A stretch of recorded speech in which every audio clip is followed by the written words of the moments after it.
Welcome back to another episode of 5 Minutes Later, where it's my job to take the scariest urban legends from around the world and bring them to life in cinematic form.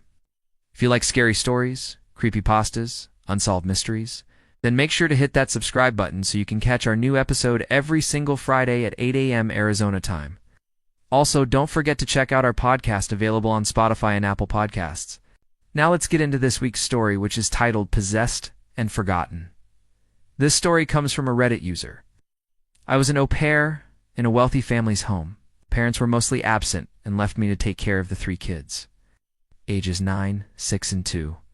The house had no internet or cell phone service, which was fine because they gave me a landline in case of emergency and made it very clear that I was not allowed to leave the property for any reason. On the first night after the parents left and the children were asleep, I began exploring. The layout of the house felt oddly familiar, like déjà vu on steroids. Everything was in its place, and it felt like no one had lived there in years. It was eerie. I checked all the locks and found that only the front door had a working keyhole. All the other doors just pushed open. The bedrooms were all empty except for the children's room. Their beds were huge, far too big for small children, and the walls were covered with crayon drawings. I couldn't help but feel like I was being watched. I tried calling the parents to ask questions about the house, but the line was dead. No signal. I tried again in the morning, and still nothing.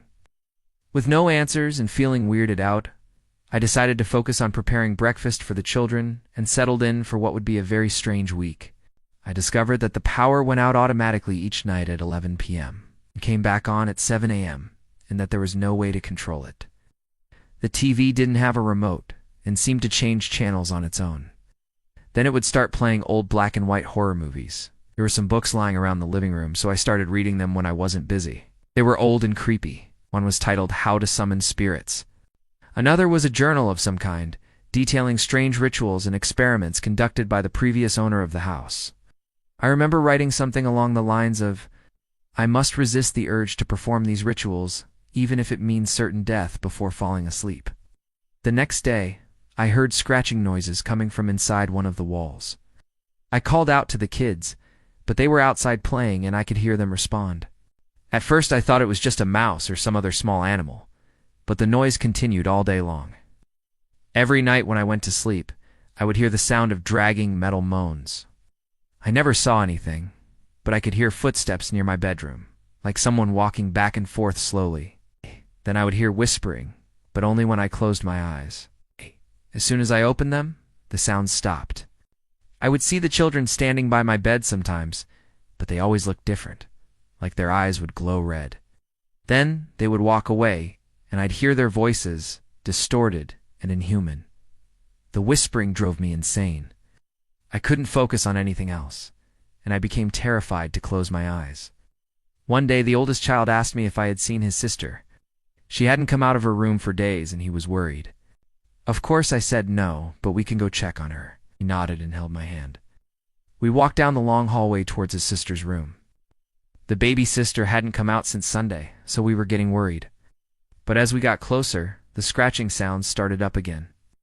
Then we heard a knock coming from inside the room. It sounded like someone knocking the wall from the other side.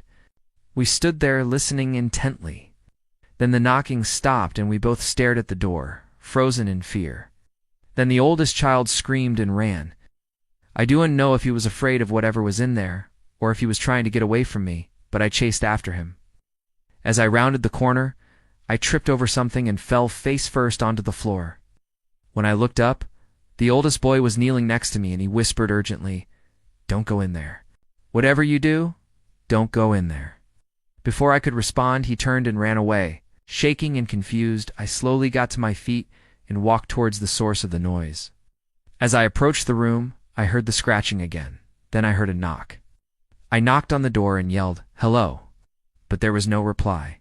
I pushed the door open and walked in. It was a child's bedroom. The wallpaper was peeling off the walls. The closet door was hanging off its hinges, and the mattress on the bed was covered with what looked like bloodstains. And in the corner of the room was a wooden chest. I knew instinctively that the chest was the source of the sound. I walked over and knelt beside it. The wood was smooth and cool to the touch, and I could feel vibrations coming from inside. I hesitated for a moment, then lifted the lid. There was nothing in the box. Puzzled, I opened it wider and stared inside. That's when I saw it. A narrow crack in the wood at the bottom. I reached inside and felt something soft. I pulled it out, and my heart skipped a beat. It was a doll. It had no face and a jagged, uneven grin carved into the wood. Then I noticed two things pinned to its dress, 2 keys.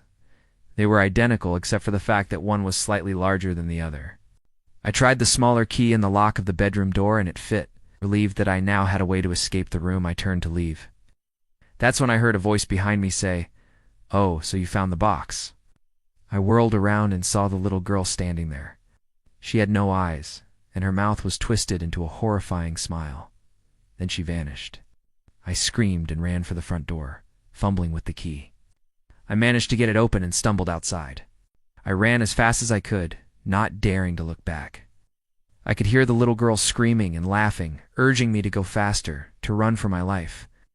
I didn't stop until I reached the main road. Then I started walking, hitchhiking, thumbing rides, doing whatever I could to get away from that house. I never looked back. I still have the keys somewhere, though I don't know where.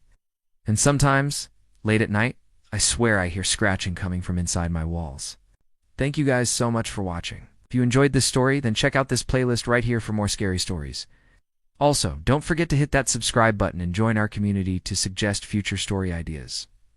Lastly, I want to give a huge shout out to our supporters whose names you can see on screen right now. If you would like to see your name on the screen and show the world that you are indeed a legend yourself, then check the link below to find out how you can support us.